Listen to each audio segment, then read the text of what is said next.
तो जो हमारा ह्यूमन फिजियोलॉजी का चैप्टर है फर्स्ट, डाइजेशन एंड एब्जॉर्प्शन, वैसे 16th चैप्टर है ये, लेकिन ह्यूमन फिजियोलॉजी यूनिट में फर्स्ट चैप्टर है। बच्चों, डाइजेशन के बारे में तो थोड़ा बहुत आप पढ़ चुके हो, जो भी फूड हम खा रहे हैं वो डाइजेस्ट कैसे होता है और उसके बाद हमारी बॉडी उसे एब्जॉर्ब कैसे करती है। इस चैप्टर में हम इसके बारे में पढ़ेंगे। तो अगर हम बेसिकली बात करें, कोई भी खाना अगर मान लो हमने खा लिया, किसी भी तरह का फूड हम खा रहे हैं तो उसको हम कॉम्प्लेक्स फूड कहेंगे, क्योंकि हम कॉम्प्लेक्स फॉर्म में ही चीज़ों को खा रहे हैं। हमारी body as it is complex form में तो चीज़ें एब्जॉर्ब नहीं कर सकती, तो हमारा जो डाइजेस्टिव सिस्टम है वो उस कॉम्प्लेक्स फूड सब्सटेंस को सिंपल सब्सटेंसेस में ब्रेक करेगा ताकि हमारी बॉडी इजी से उसको एब्जॉर्ब कर सके, और इसी प्रोसेस को हम कहते हैं डाइजेशन। और ये जो प्रोसेस है हमारे डाइजेस्टिव सिस्टम के थ्रू होती है, बायोमैकेनिकल एंड बायोकेमिकल मेथड्स। ये जितने भी मेथड्स हैं वो हम आगे इस चैप्टर में पढ़ेंगे। तो बेसिकली हम डाइजेस्टिव सिस्टम शुरू करते हैं। अगर आपसे पूछ लिया जाए कि पूरे डाइजेस्टिव सिस्टम में कितने पार्ट्स होते हैं या किन चीज़ों से मिलके बना है, तो आप दो ही चीज़ें कहोगे। इसमें दो ही सिस्टम प्रेजेंट है। एक है alimentary canal from mouth to anus, from mouth to anus, और एक है इसके अंदर जितनी भी ग्लैंड्स डाइजेस्टिव सिस्टम में फूड को डाइजेस्ट करने में हेल्प करती हैं वो। तो हम एलिमेंट्री कैनाल की ही बात कर लेते हैं। मैंने अभी आपको बताया ये हमारी माउथ टू कहाँ तक है, एनस तक। तो बच्चों, माउथ वो ओपनिंग है जहाँ से हम फूड को अंदर खा रहे हैं, अंदर भेज रहे हैं। मुंह के थ्रू ही हम खाना खाते हैं, आपको पता है। और जो एनस है वो ऐसी पोस्टीरियर यानी कि लास्ट की वो ओपनिंग है डाइजेस्टिव सिस्टम की, जिसके थ्रू हम जितना भी अनडाइजेस्टेड फूड है उसको हम बाहर एक्सक्रीट आउट कर देते हैं। डायग्राम्स में देखो एक बार, this is the mouth by which we ingest the food and this is anus by which we excrete out the undigested food. Okay, उसके बाद हम माउथ को ही कंटिन्यू करते हैं। जैसे ही हम माउथ के बाद नेक्स्ट पार्ट पे चलते हैं तो वो है हमारा बक्कल कैविटी या ओरल कैविटी। ये 10th में आपने पढ़ा होगा, बेसिक्स है ये बहुत। तो ओरल कैविटी यानी कि जो हमारा मुंह है जहाँ पर हमारे टिथ प्रेजेंट है, उसमें एक मस्कुलर टंग भी प्रेजेंट होती है, और हर एक जो टूथ है हमारा वो सॉकेट ऑफ जॉ बोन में, यानी कि जैसे आपने देखा होगा ना, आपके जो दांत हैं किस तरह से आपके जबड़े के अंदर, जॉ बोन यानी कि जो आपका जबड़ा है, कैसे उसके अंदर आपके दांत प्रेजेंट है, उसको सॉकेट ऑफ जॉ बोन कहा गया है। इस तरह के अटैचमेंट को क्या कहा जाता है, थीकोडोंट। यानी कि मान लो इस तरह से ये आपकी जॉ बोन है, यहाँ पर आपको दिख तो सिर्फ इतना ही पार्ट रहा है दांत का, लेकिन एक्चुअल में जो उसकी रूट्स हैं वो कुछ इस तरह होती हैं। तो this is socket of jaw bone, इसको हम थीकोडोंट कहेंगे। मेनली अगर हम बात करें मैमल्स की, मैमल्स आई होप आप समझते होंगे। मैमल्स का मतलब होता है बच्चों, जिन भी ऑर्गेनिजम्स में या जो भी ऑर्गेनिजम्स मिल्क बियरिंग ग्लैंड्स जिनमें प्रेजेंट होती हैं, जो अपने बच्चों को खुद मिल्क फीड करते हैं। बच्चों, बायो अगर आपको अच्छे से समझनी है तो उसकी हर एक टर्म का मतलब आपको पता होना चाहिए। तो अगर हम मैमल्स की बात करें, ह्यूमन बीइंग भी मैमल्स में ही आते हैं। यहाँ पर दो तरह के टिथ के सेट प्रेजेंट होते हैं। जैसे आपने बचपन में भी सुना होगा, एक दूध के दांत होते हैं, जब वो टूट जाते हैं तो हमारे परमानेंट टीथ आते हैं। तो जो टेम्परेरी मिल्क टीथ होते हैं, जिनको हम डेसिडुअस टीथ भी कहते हैं, जिनको रिप्लेस किया जा सकता है बाद में, टूटने के बाद हमारे परमानेंट टीथ आ जाते हैं, तो उस कंडीशन में हम कहेंगे डाइफियोडोंट। जो एडल्ट ह्यूमन है, ये टर्म्स आपको अच्छे से मेमोराइज करनी है, राइट डाउन भी करना है इनको। जो एडल्ट ह्यूमन है उसमें टोटल 32 परमानेंट टीथ प्रेजेंट होते हैं, और 4 डिफरेंट काइंड के ही होते हैं। अगर हम बात करें डिफरेंट, अगर सभी दांत एक तरह के हों, सभी टीथ एक ही टाइप के प्रेजेंट हो, तो हम होमोडोंट कहेंगे। अब यहाँ टोटल 4 डिफरेंट टाइप्स हैं, तो उसको हम कहेंगे हेट्रोडोंट। तो जो 4 टाइप्स हैं, फर्स्ट है इंसीजर, सेकेंड है कैनाइन, उसके बाद है प्री मोलर एंड देन है मोलर। अगर हम बात करें सबसे पहले इनके अरेंजमेंट के ऊपर कई बार डेंटल फार्मूला भी पूछ लिया जाता है, तो वो है बच्चों ये 2123/2123। देखो ये फार्मूला कैसे है, इस डायग्राम से आपको अच्छे से समझ आएगा। ये आपके आगे के दांत हैं, इंसीजर्स, टोटल 2 इंसीजर्स हैं आपके इधर, एक कैनाइन है, उसके बाद 2 मोलर्स हैं, 2 प्री मोलर्स हैं और 3 मोलर्स हैं। तो 2 1 2 3 ये आपके एक जो पूरा जॉ प्रेजेंट है उसके हाफ पोर्शन को रिप्रेजेंट करता है। 2 1 2 3 ये, और इसको अगर आप 2 1 2 3 को ही मल्टीप्लाई इंटू 2 कर दोगे तो ये आपके ऊपर के टीथ आ जाएंगे और ये नीचे के टीथ। कैसे करोगे? इनको ऐड करना है आपने। 2 + 1 3 + 2 5 + 3 8, 8 इंटू 2 करोगे तो टोटल 16, और इधर भी 8 इंटू 2 करोगे तो टोटल 16। तो 16 ये ऊपर की अरेंजमेंट, 16 नीचे की। एक एडल्ट ह्यूमन में टोटल 32 टीथ प्रेजेंट होते हैं। आई होप आपको ये टीथ का जो कंसेप्ट है समझ आ गया होगा। उसके बाद बच्चों, जो हार्ड च्यूइंग सरफेस होता है टीथ का, यानी कि यहाँ तक हमने जो दांत थे, टीथ हैं, उनके फॉर्मूला के बारे में डिस्कस किया था। उसके बाद जो हार्ड च्यूइंग सरफेस, यानी कि जैसे टिथ को अगर हम देखें तो हमें जो वाइट कलर का हार्ड पोर्शन विजिबल है वो किस चीज़ का बना होता है? एनिमल का। ये भी इम्पॉर्टेंट है, जो फूड को मिस्टिकेट करने में, यानी कि चबाने में, छोटे छोटे पार्ट्स में तोड़ने में हेल्प करता है। जो टंग है हमारे, एक फ्रीली मूवेबल मस्कुलर ऑर्गन है, आसानी से मूव कर सकती है अपवर्ड डाउनवर्ड डायरेक्शन में। ये ओरल कैविटी से जुड़ी हुई है। अगर आप जीभ को अपने टंग को मूव करवा के देखते हो तो आप देखोगे पीछे की साइड से अटैच्ड है, और उस पोर्शन को हम कहते हैं फ्रेन्युलम। फ्रेन्युलम के थ्रू हमारी जो टंग है वो हमारे फ्लोर से अटैच होती है। अपर सरफेस से जो टंग का, अगर आप देखो, बहुत छोटे छोटे दाने से प्रेजेंट होते हैं आपकी टंग के ऊपर, उनको हम बोलते हैं पैपिले। ये कॉर्न शेप्ड प्रोट्यूबरेंस होती है। प्रोट्यूबरेंस मतलब उभरा हुआ हिस्सा। ये कॉर्न शेप्ड होती हैं। इनमें से टेस्ट बड्स का काम करती हैं कुछ पैपिले। ये आप लोअर क्लासेस में पढ़ चुके हो कि आपकी टंग है अगर मान लो ये कंप्लीट ऐसे, तो यहाँ अलग टेस्ट आता है, यहाँ अलग, यहाँ, मतलब अलग अलग टंग का पोर्शन अलग अलग टेस्ट के लिए स्टैंड करता है। के बाद बच्चों हम आगे चलते हैं। जैसे यहाँ तक हमने पढ़ा ये माउथ के बारे में, टिथ के बारे में, टंग के बारे में। फिर ये ओरल कैविटी आगे जाती है फेरिंग्स में। तो जो ओरल कैविटी है वो आगे एक शॉर्ट फेरिंग्स में ओपन होगी, जो एक कॉमन पैसेज है फूड एंड एयर के लिए। मतलब खाना भी हमारा यहीं से पास होगा और एयर भी। जो ईसोफेगस है और जो ट्रैकिया है, ट्रैकिया को हम विंड पाइप बोलते हैं, ईसोफेगस को फूड पाइप। यहाँ देखो, दिस इज़ ईसोफेगस, जहाँ से फूड पास होगा, फूड पाइप भी कहा जाता है। दिस इज़ ट्रैकिया, जहाँ से एयर पास होगी, जिसको एयर पाइप, विंड पाइप भी कहा जाता है।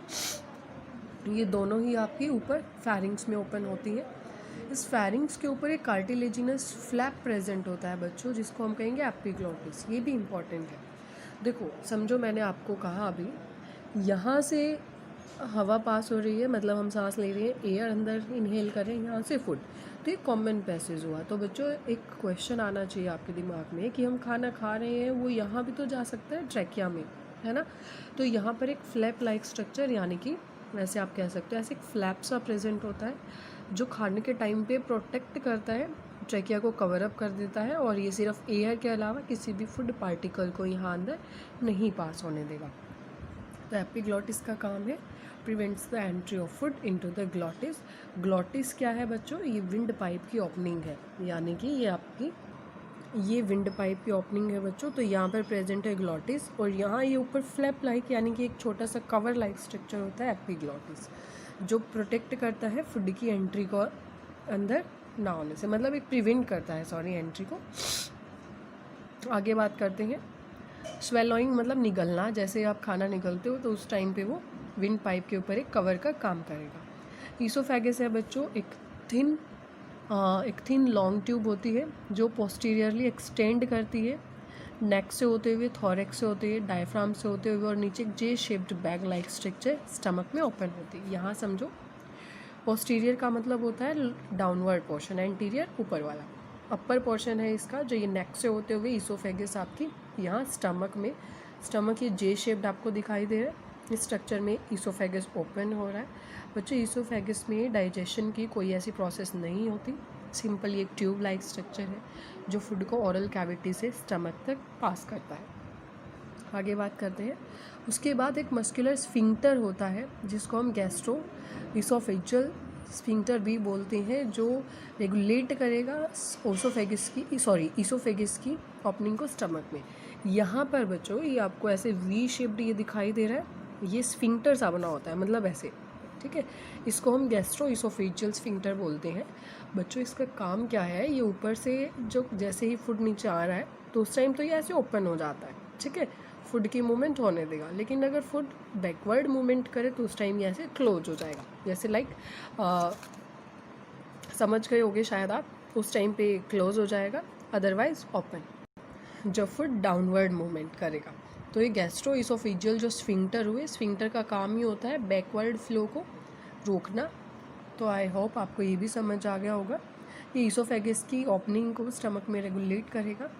अब अगर हम बात करें स्टमक की, तो बच्चों जो इसका अपर लेफ्ट पोर्शन है वो एब्डोमिनल कैविटी में प्रेजेंट होता है। एब्डोमिन जो वर्ड है ये भी हम कहीं ना कहीं स्टमक की सेंस में ही यूज़ करते हैं।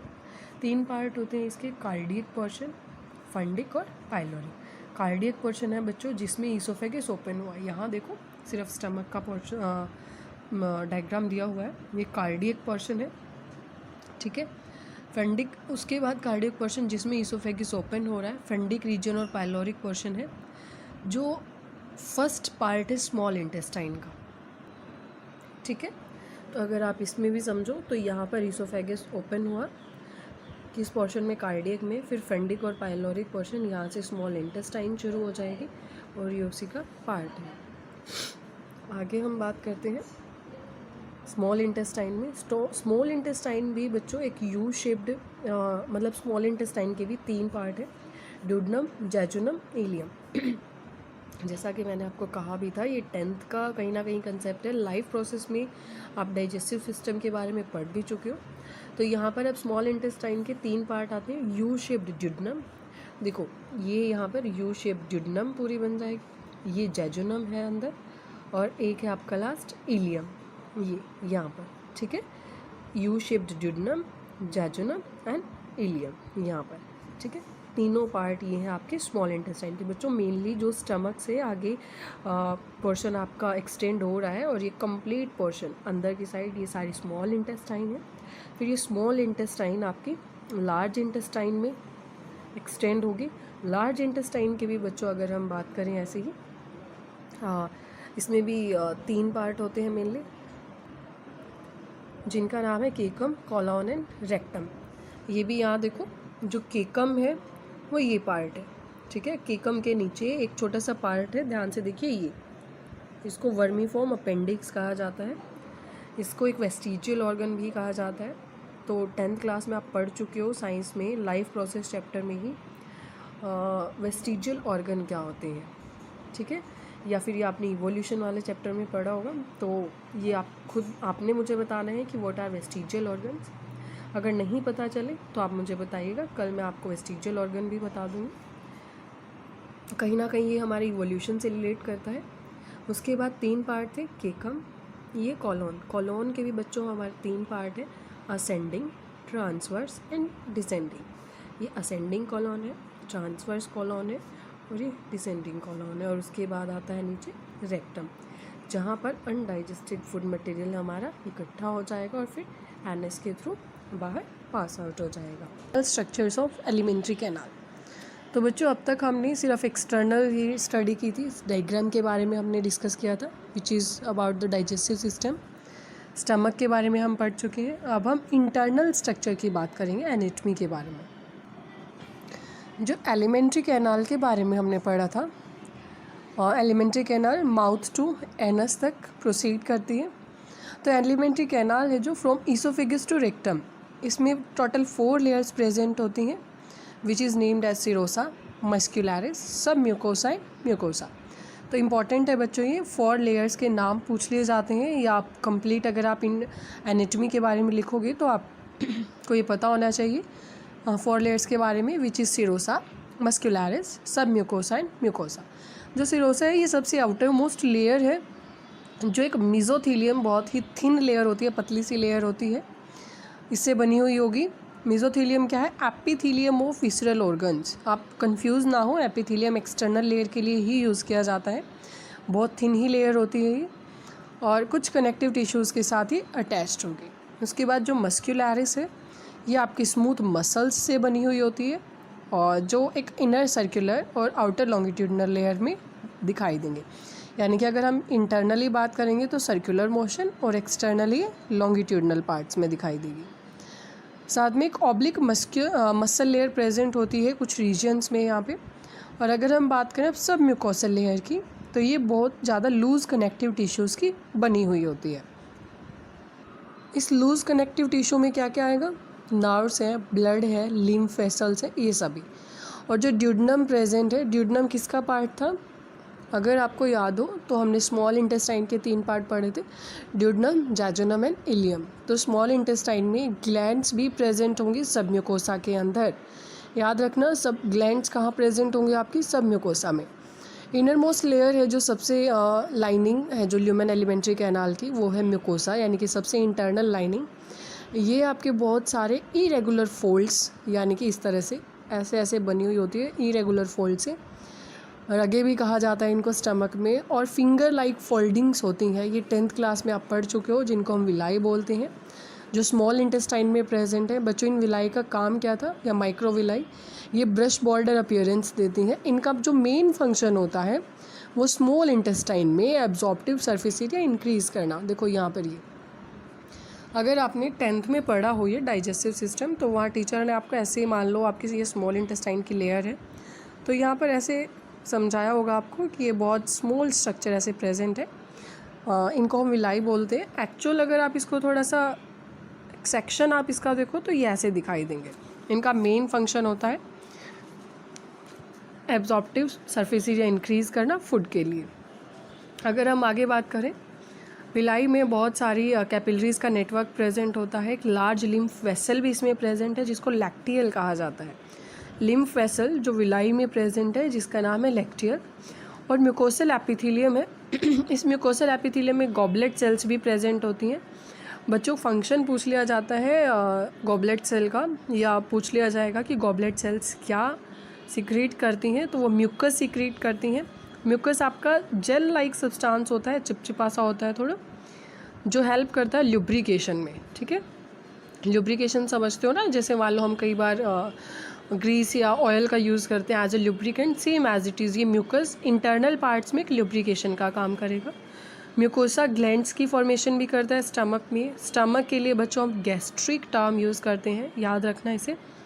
तो स्टमक में जो ग्लैंड्स प्रेजेंट होंगी उनको हम गैस्ट्रिक ग्लैंड्स कहेंगे। और साथ में क्रिप्ट्स भी प्रेजेंट होते हैं, किस किस के बीच में? विलाई के in between the basis of villi in intestine. Intestine में जितने भी विलाई के बेसिस हैं, यानी कि जैसे मान लो ये ऐसे, तो यहाँ पर ये क्रिप्ट्स जैसे यहाँ प्रेजेंट है, ऐसे ही नेक्स्ट विलाई में भी प्रेजेंट होगा। तो इस तरह से चारों लेयर्स की मॉडिफिकेशंस है एलिमेंट्री कैनाल में, डिफरेंट पार्ट्स में वेरी करती है। तो मे भी आपको ये थोड़ा कंफ्यूजिंग लगे, 1-2 नाम इसमें इस तरह के हैं, क्योंकि ये इंटरनल स्ट्रक्चर की हमने बात की। तो बच्चों, अगर कंफ्यूजिंग लगे तो आप इनको लिख कर समझें। फिर भी कुछ समझ ना आए, कोई टर्म का मतलब ना समझ आए, तो आप पूछ सकते हैं अच्छे से। और NCERT से रीडिंग ज़रूर लें, साथ के साथ नोट्स भी बनाते रहें।